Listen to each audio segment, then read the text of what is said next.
Bonjour tout le monde, ici Monsieur Cacahuète. Aujourd'hui nous sommes mercredi 31 octobre 2018 et il est déjà 17h35. Pour cette petite vidéo à Chanos, donc oui, il y aura pas beaucoup de choses, je suis désolé. À la base, c'était pas prévu d'aller à Noz en fin de mois, mais il se trouve que j'avais vu hier sur Facebook, donc sur un groupe de passionnés, de gens qui achètent des DVD, Blu-ray et autres à Noz, qu'il y avait le film Underworld en DVD, non pas Blu-ray, en version Director's Cut.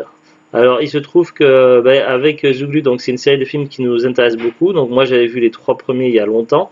Zuglu, elle avait dû voir les quatre premiers. En tout, je crois qu'il y en a cinq si je dis pas de bêtises. Et il se trouve qu'il n'y a pas si longtemps que ça, Action, on avait acheté un DVD qui contenait trois films Underworld, donc le 2, le 3 et le 4. Et donc il manquait le 1 et le 5. Mais le 1, il existe en version longue, en version Director's Cut.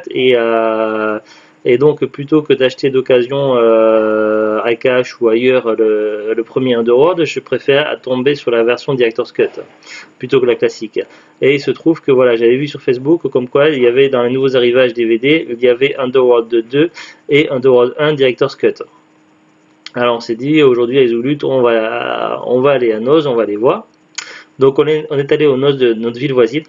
Alors il y avait deux fois Underworld 2, deux éditions différentes. Il y avait Underworld 2 édition collector à 99 centimes et Underworld 2, toujours le même film, avec une autre édition, mais là en édition simple, une autre boîtier, enfin un truc différent. Et donc il n'y avait pas le 1. Donc soit on est arrivé trop tard, soit dans notre noce c'était pas dans les arrivages. Du coup, c'est pas de chance. Alors après, dans les arrivages DVD, franchement, il n'y avait pas grand-chose. Il y avait quelques DVD. Il y avait deux choses qui m'ont retenu mon attention au niveau des DVD, mais c'était surtout principalement du Blu-ray. Il y avait beaucoup plus de Blu-ray que de DVD, et même un Blu-ray, c'était pas ouf non plus. Alors, en DVD, donc j'étais venu pour Underworld 1 édition en longue, donc Director's Cut, et à la place, j'ai trouvé Astérix et le domaine des dieux. Donc c'est un des deux premiers films d'animation d'Alexandre Astier dans la catégorie des Astérix à 1,99 €. Il s'agit d'une édition Carrefour apparemment spécifique Carrefour, c'est marqué avec deux planches de magnettes offertes. Donc à l'intérieur il doit y avoir deux planches d'aimants, donc avec certainement des images d'Astérix. Alors, ce film-là, donc c'est celui qui correspond à la BD Le Domaine des Dieux. Donc, j'ai quasiment lu toutes les BD Astérix, sauf les dernières là qui étaient sorties avec les nouveaux auteurs. Alors, en 50 avant Jésus-Christ, toute la Gaule est occupée par les Romains. Toute non, car un village peuplé d'irréductibles Gaulois résiste encore et toujours à l'envahisseur.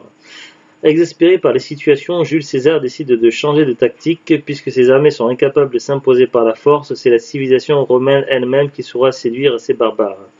Il fait donc construire autour du village gaulois un domaine résidentiel luxueux destiné à des propriétaires romains, le domaine des dieux. Nos amis gaulois résisteront-ils à l'appât du gain et au confort? En tout cas, Astérix et Obélix vont tout faire pour contrecarrer les plans de César. Alors, donc au niveau des personnages, donc des voix, donc puisque des doubleurs, il y a Laurent Deutsch, Laurent Lafitte, Alexandre Astier, Alain Chabat. Enfin, je suppose que c'est Alain Chabat puisque malheureusement l'étiquette Noz est mal placée.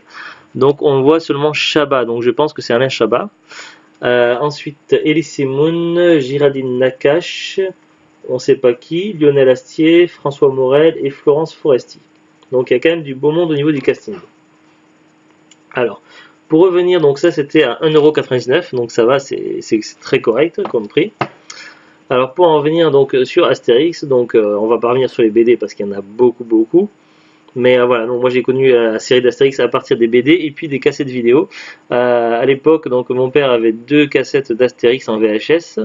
Et puis après, donc voilà, on va revenir. Donc j'ai carrément ouvert Wikipédia FR, donc c'est plus simple.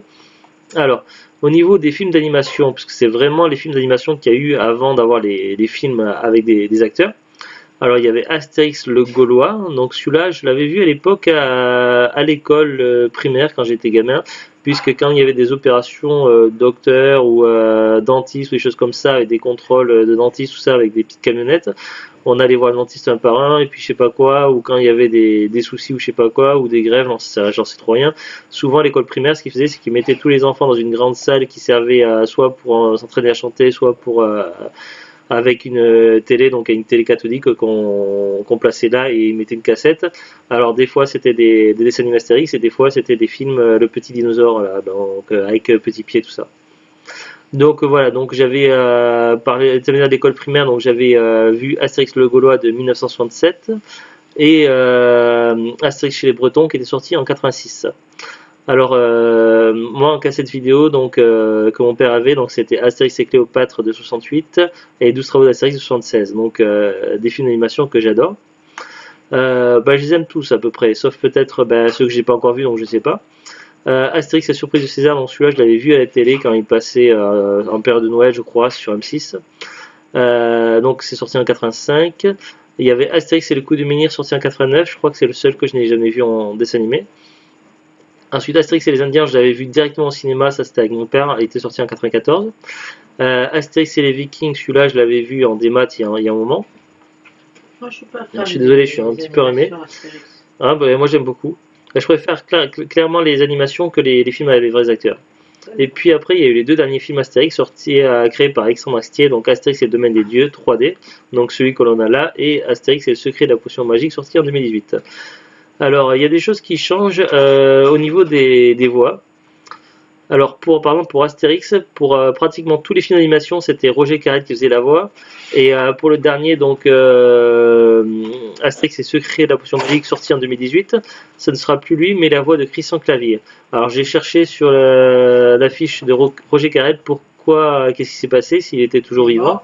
Non, il n'est pas mort, il a 91 ans. Et il a tout simplement pris sa retraite en fait, c'est pour ça qu'il n'a pas fait la voix du dernier Astérix, donc c'est le seul Astérix où il n'y aura pas sa voix. Enfin bref, donc ça ne concerne pas celui-ci, puisque celui-ci il y a encore la voix de Roger Carrel, ça sera... Après c'est dommage, puisque les voix d'Astérix et d'Obélix étaient quand même emblématiques, et j'ai découvert en regardant sur Wikipédia que Obélix n'a pas toujours été la même personne en fait. Obélix c'était Jacques Morel qui faisait les voix, il a fait les voix donc dans Astérix le Gaulois, Astérix et Cléopâtre et 12 travaux d'Astérix. Et puis après, donc c'était quelqu'un d'autre. Après, c'était Pierre Tornade jusqu'à Astérix et les Indiens compris. Ensuite, Jack France pour Astérix et les Vikings. Et puis Guillaume Briat pour les deux derniers Astérix. Donc Obélix a changé plusieurs fois de voix. Après, c'est le cas également de pas mal de personnages, et c'est le seul qui s'est vraiment resté quasiment tout le temps le même, c'était Astérix au niveau des voix. À Bracourcix, il y a eu Pierre Tornade, Jean-Pierre Darras, Henri Poirier, François Chez, Vincent Grasse, Serge Papagalis. Au fait, vous voulez savoir qui c'est qui fera la voix d'Astérix dans le dernier Astérix? Ça sera Christian Clavier. Mais tu l'as déjà dit. Je l'avais dit? Oui. Ah oui, je l'avais peut-être dit. Après il avait fait Astérix dans les films, donc voilà, ça gêne pas trop, ouais, mais ça risque d'être un peu bizarre si par exemple on décidait de s'enchaîner l'intégrale des films d'animation Astérix, de les faire les uns après les autres, et d'un coup de passer à la voix de Christian Clavier, ça pourrait être éventuellement déroutant. Après donc il y a Panoramix, Chance Tourix, Totomix, Ordre Alphabétique, il y a pas mal de personnages qui ont changé de voix en cours. Il n'y a que Cléopâtre qui a conservé toujours la même voix, c'était Micheline Dax, mais en même temps elle n'a elle n'a apparu que 2 fois Cléopâtre dans Astérix et Cléopâtre et dans 12 travaux d'Astérix.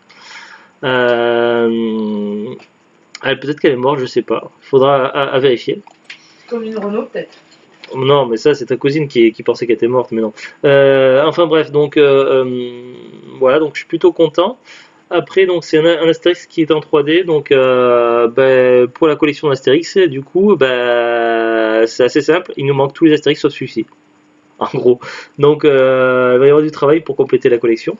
Après les films Astérix, par contre, là déjà je suis plus mitigé, est-ce que je les voudrais un jour en DVD, peut-être un ou deux, mais pas tous.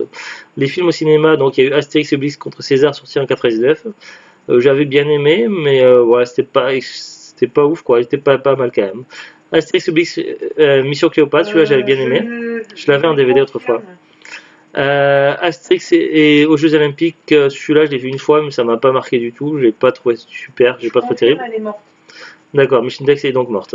Et Astérix Obélix au service de Sa Majesté, donc c'est un film qui comprend ils ont mélangé deux BD Astérix dans un seul pour faire un film. J'étais assez mitigé aussi également.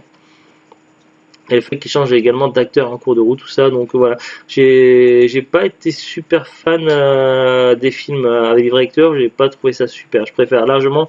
Je trouve que, étant donné que c'est une BD à la base, ça, c'est un format que le format de film d'animation s'y prête beaucoup mieux pour moi à la série des Astérix plutôt que le format film avec des vrais acteurs. Après, il y avait aussi autre chose qui m'intéressait à Noz, mais j'ai pas pris parce que c'était un tantinet cher. Voilà, il y avait le coffret des trois films Divergentes. En quelque sorte, on peut considérer que c'est l'intégrale, puisque la série de films, il n'y a pas de fin à cette série de films. Ça devait se clôturer sur un quatrième film, sauf que ceux qui gèrent ça, ils n'ont pas fait assez de bénéfices. Ils n'ont pas perdu de l'argent, mais ils ont estimé que c'était une franchise pas assez rentable. Ils ont décidé enfin du moins de ce que j'en ai lu sur internet, ils en auraient décidé de stopper Divergente, et donc il n'y aura jamais de fin, il n'y aura jamais Divergente 4. Ce qui fait que l'intégrale se compose de trois films et qui étaient dans un coffret. Le coffret aurait été à maximum 4,99, ça aurait été intéressant, mais il était à 7,99. Et pour un coffret de trois films à Noz, sachant que souvent c'est moins cher, je trouvais ça un peu excessif, donc on n'a pas pris. Mais voilà, c'est dommage parce que voilà, j'en ai beaucoup entendu parler de Divergente et c'est une trilogie de films que j'aurais bien aimé voir, qui m'ont bien plu, mais c'est vraiment trop cher, 7,99. Il faudra que Noz rebaisse un peu leur prix là-dessus. Après, on a fait quelques autres achats, puisque bon, c'était pas ouf en DVD. À Noz, donc Zulut a pris ceci, donc un paquet de bonbons Haribo Spicy à 99 centimes. Alors, selon les bonbons, parce qu'il y a plusieurs formes et plusieurs couleurs, le degré de piquant n'est pas le même, donc on a un baromètre au dos. Donc, vous voyez, il y a par exemple les éclairs, ça pique quasiment pas. Il y en a qui sont intermédiaires, et par contre, les fourches et têtes de diable, c'est ce qui pique apparemment très très fort. Donc, à vérifier si c'est bien le cas.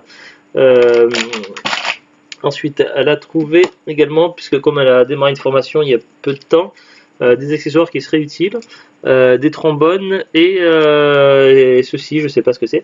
Bah, c'est des pinces. Des pinces, sur des pinces. Et en fin de compte, il y avait c'est dans des espèces de boules comme des gâchapon, tout ça, et je trouve ça original comme espèce de. Vous savez, à sortie des supermarchés en général, dans les galeries, vous avez des espèces de boîtes où tu mets. À l'époque, on mettait des pièces de. Je sais plus, c'était des pièces de 2 francs ou d'1 franc. Il y avait soit des bonbons, soit des petits gadgets, des petits machins. Et c'est des boules comme ça, et ça s'appelle des gâchapons, ça vient du Japon. Et donc, il y avait 4 ou 5 couleurs, je crois qu'il y avait 4 couleurs. Et selon la couleur, c'était des trucs différents. Donc les verts, c'était les pinces, les bleus, c'était les trombones, les roses, c'était des élastiques, et le jaune, c'était des espèces de punaises pour mettre sur l'espèce de mur en texture bizarre, là. Espèce de tableau en texture bizarre. Et donc voilà, donc et ces espèces de petites boules comme ça qui contiennent des accessoires de bureau, ça coûtait 30 centimes pièce, et c'était à la caisse de Noz. Du coup, c'est vrai que c'était assez original, on a vu ça avec Zulut, et puis du coup, elle en avait besoin, donc elle en a pris 2. Je me suis dit que ça pourrait servir. Ça pourrait servir, oui, voilà. Et puis, je crois que c'est à peu près tout. Donc, oui, après, tu t'es acheté une petite paire de gants comme ça pour l'hiver, mais. Oui, mais en fait, ils sont pas top. 50 centimes. 50 centimes, mais c'était pas. C'est vraiment encore, parce qu'en ce moment, j'ai froid aux mains quand je suis dehors en formation. Parce que tu vois très bien qu'il n'y a pas non plus l'endroit trop pour. Ouais, ben je connais, j'y étais en formation aussi l'année dernière dans ce même établissement. Donc voilà, donc c'est tout pour cette petite vidéo à Noz. C'est vraiment c'est pas ouf. Genre, je suis un petit peu déçu parce que je voulais vraiment voilà, Underworld, c'est une série de films qu'on essaie d'avoir avec Zulut, et je voulais le premier uniquement en version longue à Director's Cut, mais on l'a raté. En plus, normalement ça devait être à 99 centimes, donc voilà, c'est dommage, mais ce n'est que partie remise, on finira par le trouver un jour. Mais en tout cas, la bonne surprise, c'est d'avoir trouvé cet Astérix là. En plus, avec Alexandre Astier, j'aime beaucoup ce qu'il fait. J'ai pas vu énormément de choses de lui, j'ai surtout découvert dans Kaamelott. D'ailleurs, j'ai l'intégrale de Kaamelott en DVD. Mais voilà, donc j'ai également vu un ou deux films où il jouait dedans, où voilà, c'était pas trop mal.